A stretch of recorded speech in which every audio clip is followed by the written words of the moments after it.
Well, good morning and welcome back from the break. My name is Jake Cashion, and I've been asked to chair a new coalition that we will be talking about later on this morning.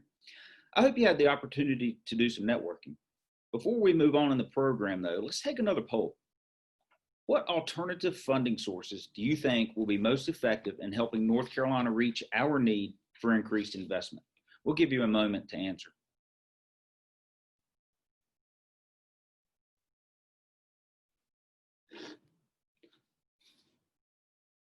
Well, I'm sure that there will be some interesting choices there, and look forward to seeing the outcome of the poll. But recognizing that North Carolina's current transportation revenue model is not providing the investments we need to support a world-class network, the North Carolina Chamber Foundation engaged North Carolina State's Institute for Transportation Research and Education, ITRI, to conduct a study exploring how North Carolina's leaders could create a more modernized revenue formula. That report, Modernizing North Carolina's Infrastructure Through Sustainable and Diversified Revenue Streams, builds on previous research to identify 4 of the most viable funding options for securing our transportation future. The report also outlines potential pathways to implementing those options while providing snapshots that show how specific transportation projects can have a multiplying effect on local economies. With us today to help discuss its findings is Dr. Daniel Findley, a senior research associate with ITRI, who helped develop the report for the foundation. Dr. Findley and his team did a fantastic job on the report. So Dr. Findley, I'll turn it over to you. Jake, thanks for that kind introduction. I'd like to thank the North Carolina Chamber Foundation for sponsoring and partnering with us on this work. I'd also like to acknowledge the great team at ITRI who worked on this. I have a full list of the collaborators at the end of the presentation. This study builds on the 2015 report that Jake mentioned, sponsored by the Chamber Foundation, that identified 16 possible options for generating revenue for transportation in North Carolina. North Carolina's current transportation funding structure has not materially changed since this time. Can we go to the next slide, please? However, this new study dives into more analysis to better understand the linkages between economic development and transportation investments and implementation strategies for a handful of the most viable funding mechanisms. We'll see on the next slide that I'm going to start off by setting the stage for what you're going to hear in the upcoming slides. I'm kind of stealing my own thunder, but I want you to look for these themes as we move through the presentation. First, we documented that state and local communities quickly realized significant economic benefits after infrastructure investment. From 2001 to 2016, locations within proximity to an NC highway project experienced a 35% increase in employment, which was 16% more than other NC highways that were not improved. Next, we further explored and summarized the transportation funding environment and showed that North Carolina's existing motor fuels tax does not yield sufficient revenue to meet growing infrastructure demand. Finally, we present a case that revenue diversification is critical to fund the necessary transportation operation, maintenance, and modernization projects. And we heard some of those details of the NCDOT revenue picture from Mr. Keeter. So on our next slide, we see that new roads create valuable real estate for commercial businesses, provide the necessary infrastructure and connection for industry, and connect commuters with access to further employment centers, prompting residential development. All of these types of development create jobs, economic contribution, and tax revenues for the region where the road is located. Historical data demonstrates that for every $1 billion of transportation investment in the state, supports 14,300 jobs, 10 billion in wages, and almost 11 billion in gross state product. For this research, our team developed a methodology to quantify the development of surrounding road projects that occurred within the state over the time period of 2001 to 2016, and compared that to the development surrounding roads that had not been built or improved over that time period. To do this, the research team used land use and business data to identify the change in the number of businesses, jobs, and square footage of development within 1 mile of road projects. This first image shows the land use in 2001, followed by an image in 2016, which shows the connecting interchange between I-440 and I-87, along with the I-87 corridor. The next image shows us the differences between these two time periods, and the final image shows us a 1 mile buffer around the project, which is probably a conservative estimate of the impacts of the project. Comparing road segments with a project to road segments without projects, roads with projects experienced an additional increase of development and jobs growth over the 15-year time period. For example, locations within proximity to the NC Highway road projects experienced 16% more job growth than other NC highways that were not improved, as I mentioned previously. And similarly, the values for interstates was 47% and was 8% for US highways.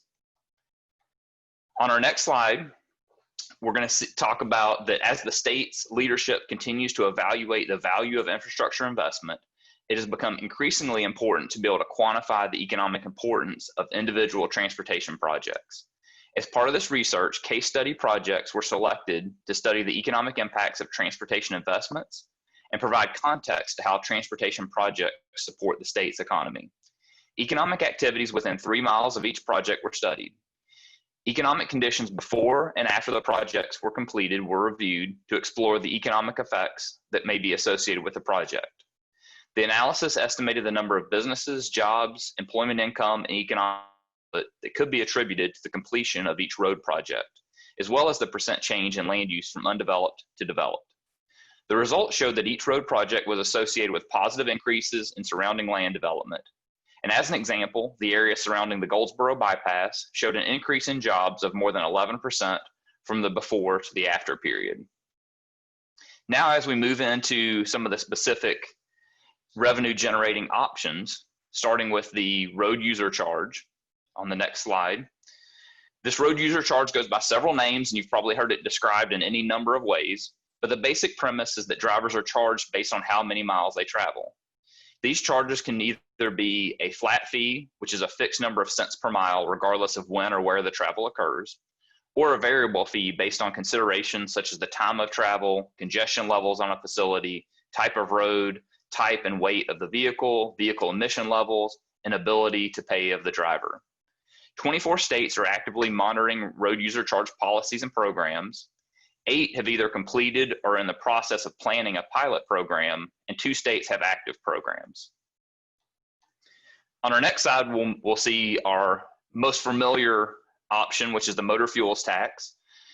We're probably all familiar with the motor fuels tax, although research shows that the public in general doesn't know exactly how much we pay.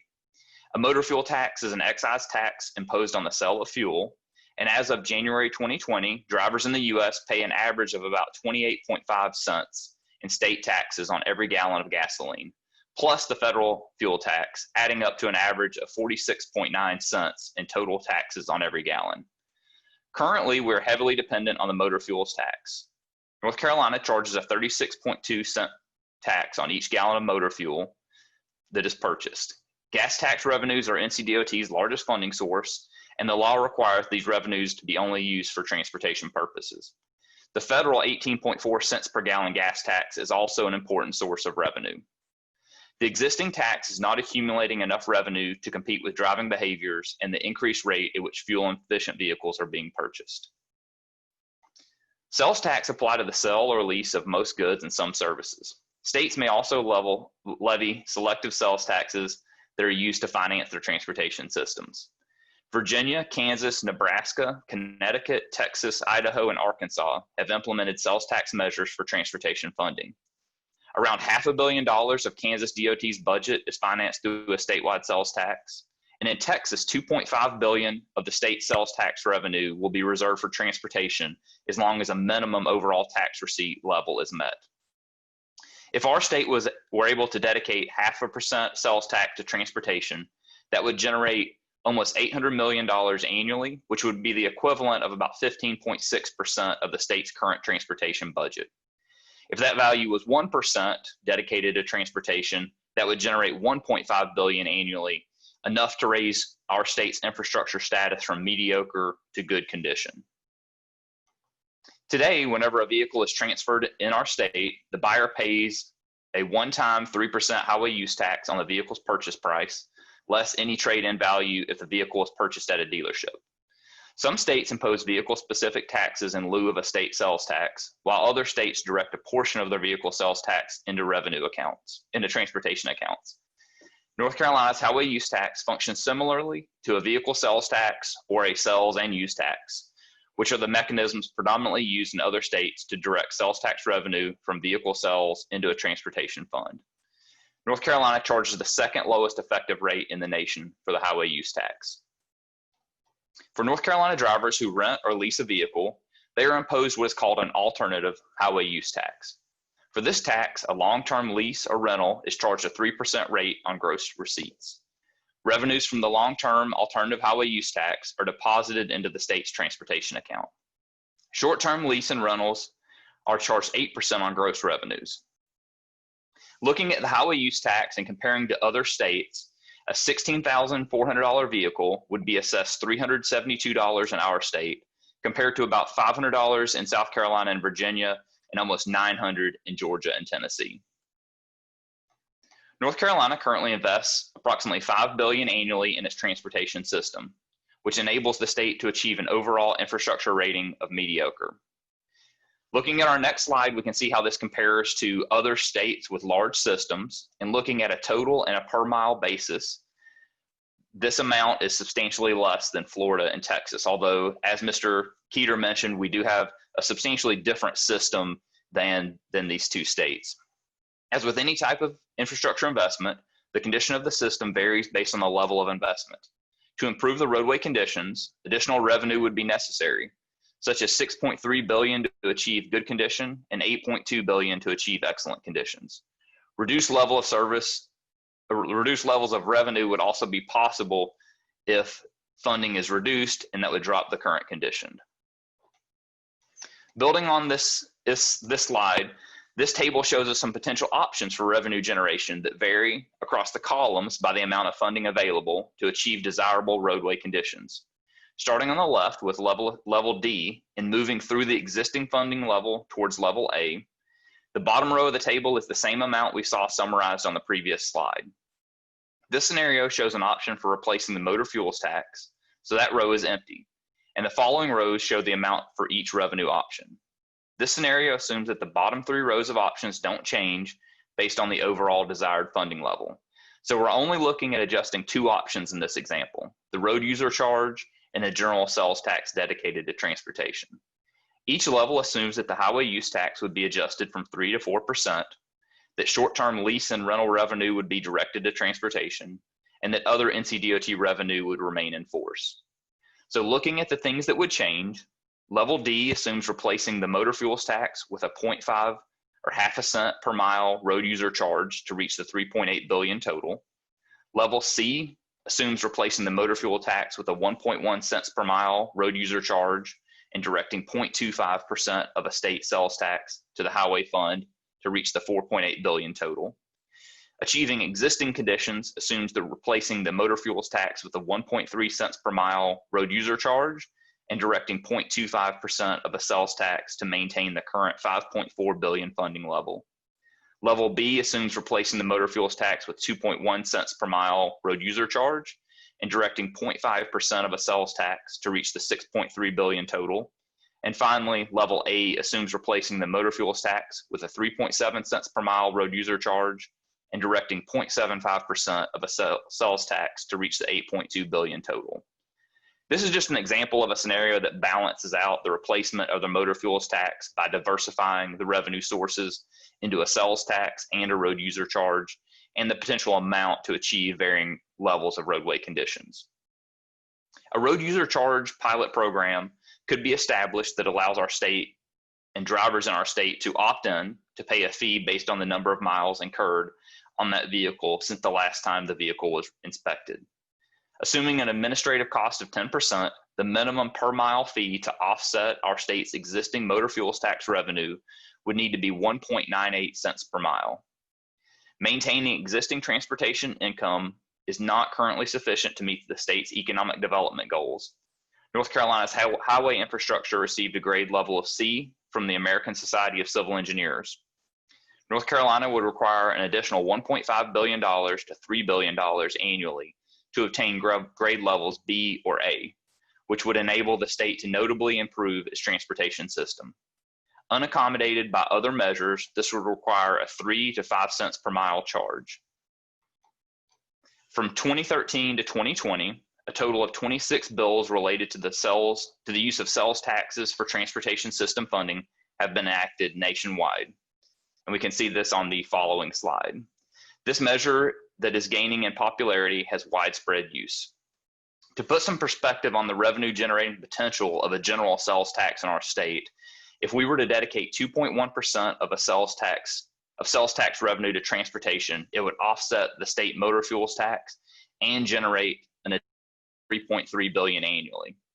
Further, to see that revenue generating potential, if our state dedicated 3.3% of sales tax revenue to transportation, it would completely offset the state motor fuels tax and generate an additional $5.2 billion annually.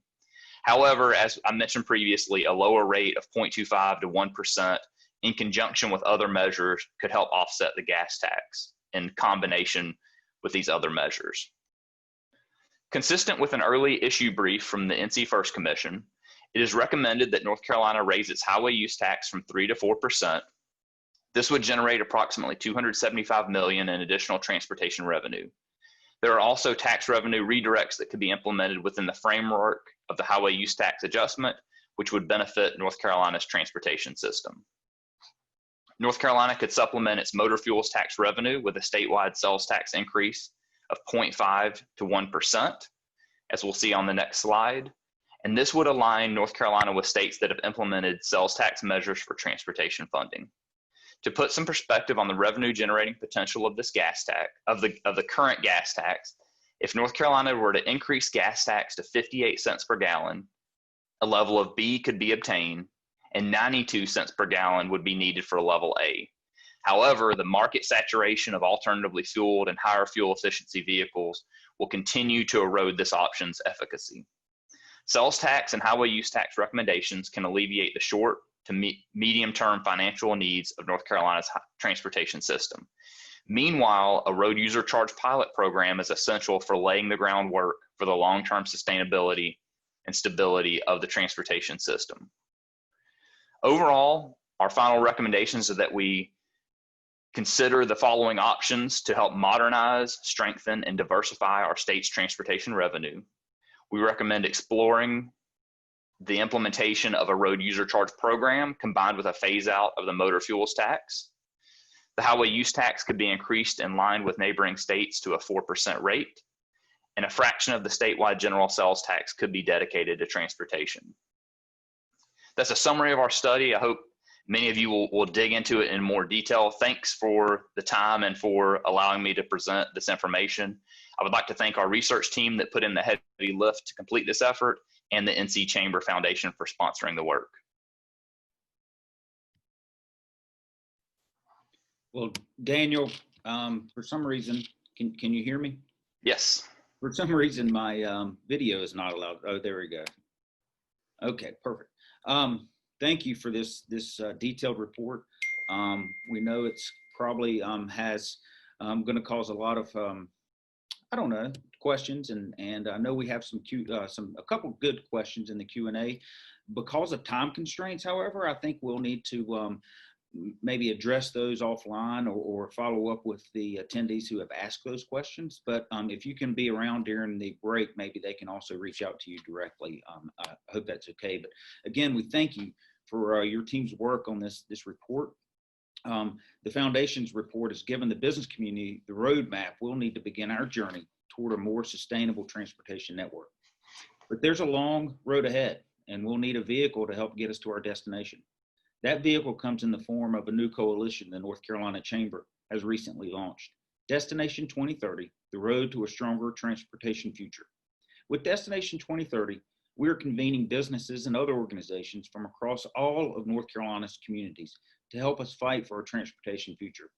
With the Foundation report as a guide, members of this coalition will have the chance to engage with the North Carolina Chamber's Government Affairs team to shape the Chamber's transportation agenda in 2021 and beyond. And when the time comes to flex our muscles at the General Assembly, the Destination 2030 Coalition will give us the leverage we'll need to start turning viable options into real solutions for North Carolina. Today, we have a great panel of very varied experts with transportation issues. I'd like to introduce Sepi Saidi, President and CEO of Sepi Incorporated, Jim Dewey, Director of Supply Chain for Lowe's Companies, and Troy Dover, President, Summit Design Engineering Services. Thank you, panelists, for joining us today and taking time out of your day to help address some important questions. But audience, please type your questions by using the Q&A button, and hopefully, if time allows, we'll be able to address some of those as well. So to get started, I'd like to ask all three of our panelists this first question, and we'll start with Sepi for an answer. It's clear that COVID-19 has put a spotlight on the deficiencies of the motor fuels tax and its ability to be a sustainable transportation revenue stream. Do you think modernizing and diversifying the way we fund the network is going to be a difficult challenge to solve, and what needs to be done to accomplish a longer-term solution? Good morning. Thank you for having me. Thank you, Jake, for facilitating this conversation, and I'm excited to hear about the great report by Dr. Findley.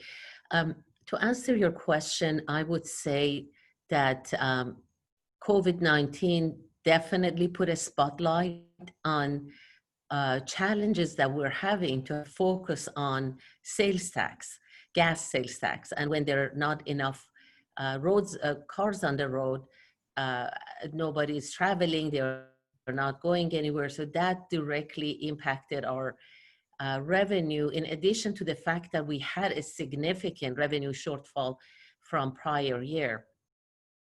I'm sure Troy is going to agree with me that our industry has been significantly impacted, both on the design, construction, and all the services around it. So I don't want to go off too much on the topic, but it's something so close to my heart, and I know to the other panelists' heart, that we absolutely have to modernize our transportation system, and we must find other sources of revenue. I think their recommendations were spot on. And I think those recommendations have to come in a way of a public education. We definitely need to do this, but we also have to make a significant effort to make public user aware of why this is important, the positive impact on jobs, economy, and various things. But I'll let the other panelists chime in on that. Thank you. Jim, Troy, would one of y'all like to go next?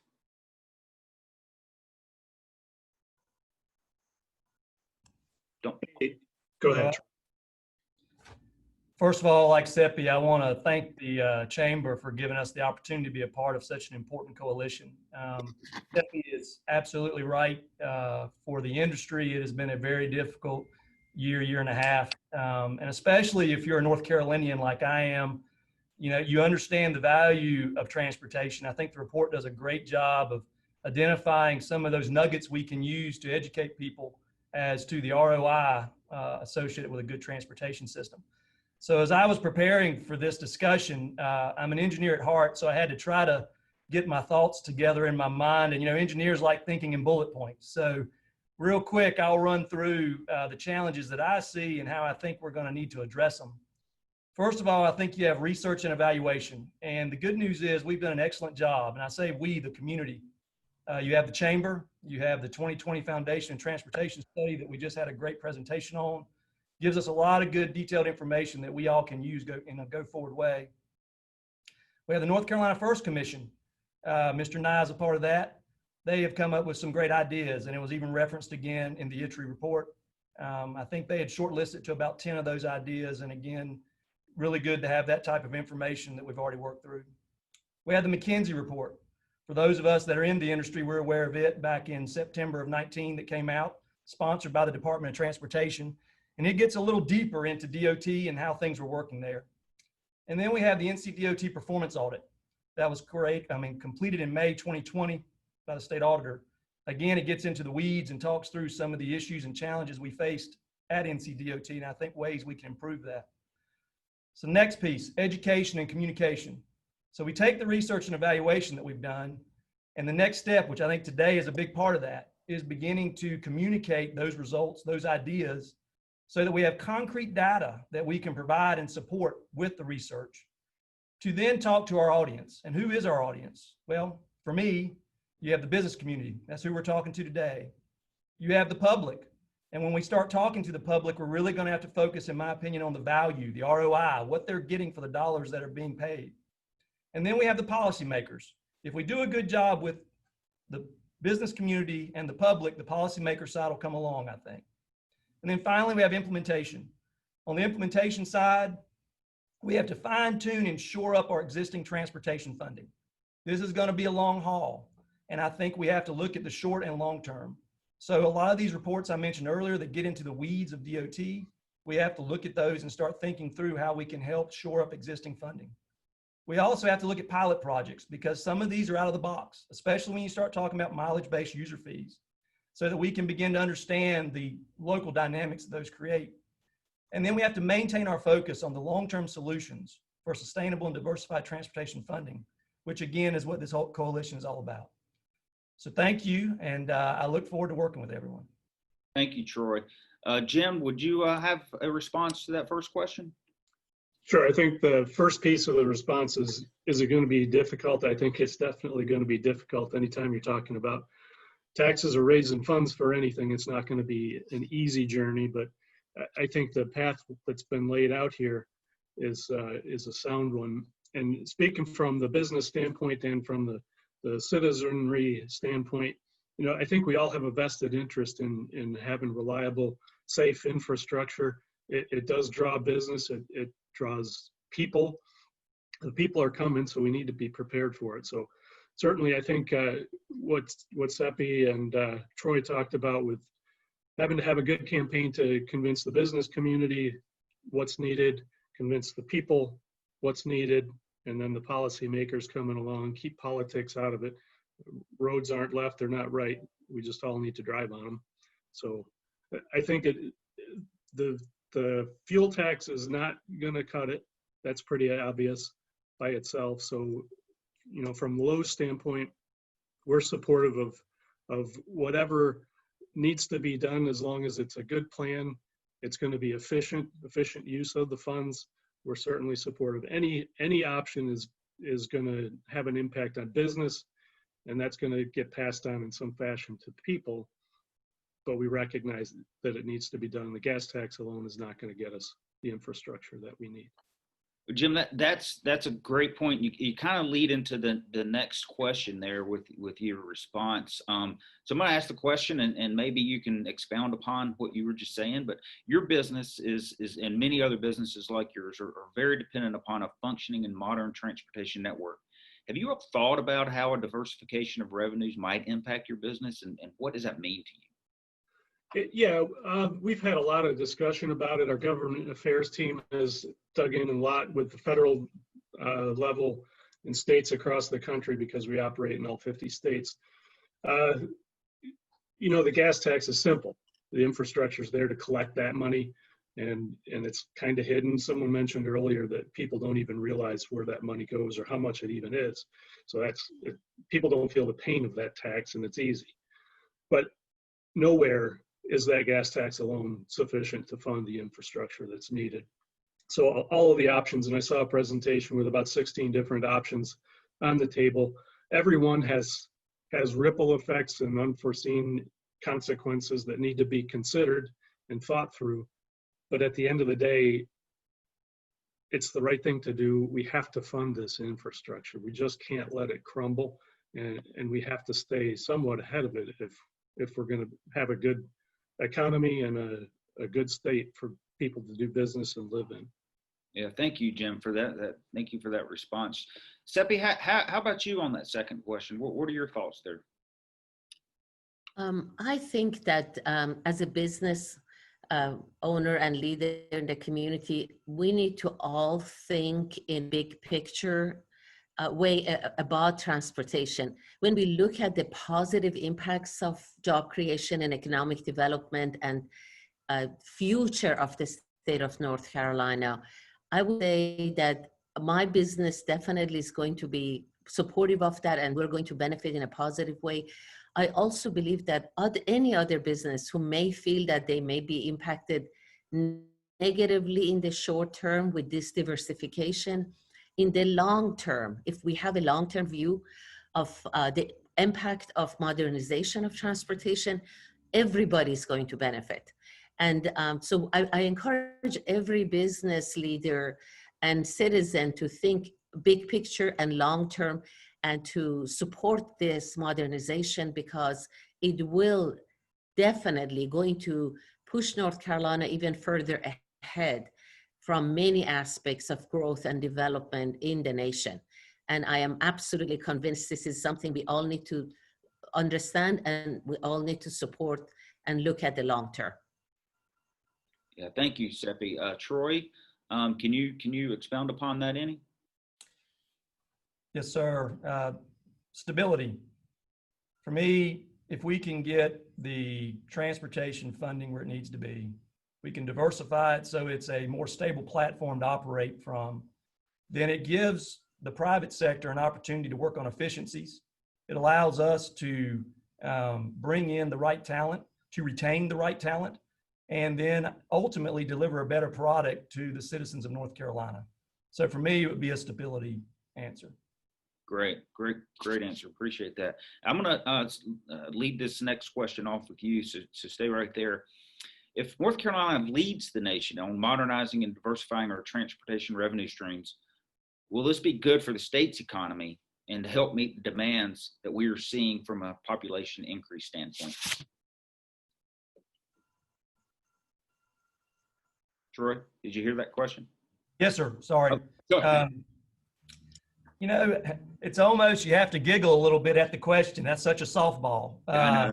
You know, when you look at the report that the chamber just pulled together and all the other research I referenced, when you start from a business perspective for all of us, if you have something that has a 3-to-1 return on your ROI, that's not a hard decision. And everything I've read, you're somewhere between a 2 to 3 multiple on the investment for infrastructure. And that's a very broad multiple. In other words, that's impacting a lot of people in a lot of ways. It's not singling out any one industry. A lot of the information, you know, that's out there shows the impact to the greater business community, to the entrepreneur side of growing businesses adjacent to roadways that have been improved. There are just so many metrics that show the common sense associated with the return you get for the investment in transportation infrastructure. So to me, and especially with what we're facing with the pandemic and the opportunity for North Carolina to continue to lead the nation as a good road state and to push ahead from an economic perspective in these trying and challenging times, it just makes a lot of sense to me. Yeah, thank you. I'm going to go to Jim next, but audience, if you have some questions you're thinking about, please put them into the Q&A, and we'll hopefully have a little bit of time we can maybe address some of those. But Jim, what are your thoughts on that last question? I think the infrastructure is a big draw. Having good highway systems, good airports, good mass transit, all of that tying together is an attraction for businesses from out of state. There are plenty of states where businesses are leaving, and there's a lot of competition for hosting those businesses, headquarters, and just general operations. So from that standpoint, having a leading infrastructure is going to be a draw for companies looking for somewhere else to go for whatever reason. And then just having the sound infrastructure, if I think about our business specifically, we put a lot of miles on the highways, and the less congestion our truck drivers have to contend with, the more efficient we can be and pass those efficiencies on to our customers. If you get into neighborhoods off the main highways and you can get around and into neighborhoods and out of neighborhoods without a lot of weight and congestion and the things that you have to contend with when the roads aren't good and the intersections aren't developed and thought through, because we're starting to do a lot of final mile, and a lot of other companies are doing final mile deliveries, and we depend on much more than just the main highways, but all of those secondary roads as well, all the way into neighborhood developments. So it's definitely a selling point if you have sound infrastructure, thorough integrated infrastructure, not just highways, but it's easy to think about highways, but if you think about the ports, the rails, the air, mass transit, and then the highways is the biggest piece of it in my mind. But the better it is, the more of a draw it is for companies. Yeah, thank you for that, Jim. That's a very good detailed question. A lot of times we don't necessarily think all the way down into the granular and how it impacts companies like Lowe. So thank you for that response.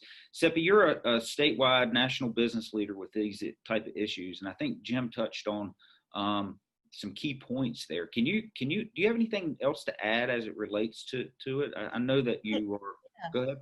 I do.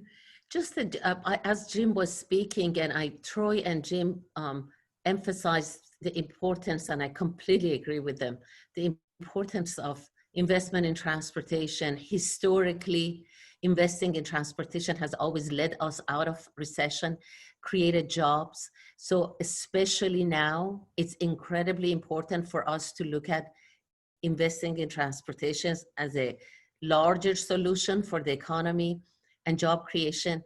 And so it's extremely important we think about that, and we partner with our legislators to make sure that there's all the information that they need to support this initiatives that we're talking about with sales tax, with mile user fee. So this has to be a broad coalition between all the lawmaker, business leaders. Business should lead on these matters, as well as the other community citizens. So I think that's really important for many reasons that everybody knows, for us to really get behind investing in a meaningful way in transportation for the state of North Carolina, but also Jim was speaking about all secondary roads and so forth. I felt that this is also our obligation to the citizens of North Carolina. We have to also look at it that we have obligation to for the neighborhoods, for the children who want to go to school, or somebody who wants to go to hospitals or education. I mean, without a sound infrastructure system, access to education is going to be a challenge. So I think that we also really need to think about, this is our responsibility to the citizens of our great state, and look at it from every aspect. Thank you, Sepi. I appreciate that response as well from all of our panelists. But I do have a question here that I think's interesting, and I would like for y'all to respond if you can. We have a few more minutes. But Dwight Hendrickson asks, for the coalition, as we look at the transportation infrastructure needs 20 to 30 years from now, do we include other modes, rail, freight, ocean, port? Sepi, I'll start with you since you're unmuted. Okay. Yes, I think that all modes are important. And 20 years from now, 30 years from now, I think the transportation may look very different. So as everybody has experienced probably with Amazon delivery at home, and nobody, initially, a lot of people would not leave their homes because of COVID. So we used that delivery system. So as I think into the future, I wonder, definitely there's going to be a change and a lot of innovation and a lot of creativity in how we're going to use the system. I think fundamentally we will always need our highways and roads and bridges. So that foundation has to be strong. But in addition to that, as population increases, the demand increases, and we have to become more creative. Would we have a Uber a community of picking people up and dropping them off at work, and so people don't have to use their cars? Maybe there would be another idea of an Uber that actually changes even how we think about public transportation. But I think those are all layers that comes in on top of the fact that we need that foundation and invest in that foundation. But certainly there will be many different ways that that future will be impacted. Thank you, Sepi. Troy, can you expound upon that? Yes, sir, Jake. I think we have to look at multimodal. We have to give choices. We have to give people the opportunity to have options, whether it's how their goods are delivered, how they get to and from work, how they get to and from recreational activities. We have to have options. And the more options we have, and the more diverse those options are, the more we can appeal to all the citizens of North Carolina and continue to have that quality of life that all of us appreciate when it comes to North Carolina. I'm a huge cyclist. I would love to be able to take public transit, jump on my bike, run to work, take a shower, work, and get my ride in every day. You know, all of us trying to have that life balance is a challenge. And the more we can invest in those types of opportunities, and the more we can get the public engaged and involved in understanding the value transportation brings, the more successful we're going to be. So yes, sir, I completely support and have been involved in multimodal type projects, light rail projects, and those type of things. Thank you, Jim. I'm going to make an assumption that the ports and you know, global trade is somewhat important to you all. So, do you have anything to add to the question from Dwight? Yeah, as a national company, we look at all of those factors when we decide where to do business. We're the 4th largest importer in the country, so the port matters. We move tens of thousands, if not hundreds of thousands of loads over the rails every year. Airports matter. We've recently had to move where our corporate planes fly from because where they were just it was too far out of the way, not convenient. We've expanded our tech business tremendously in the past 12 to 18 months.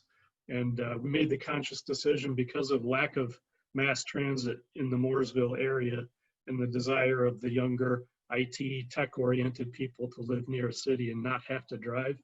Instead of housing those people at our corporate headquarters, we've had to build a satellite headquarters in downtown Charlotte just to attract the talent that we need for that kind of a function. So mass transit matters, and then certainly highways matter tremendously. Millions of miles a week driven by our teams.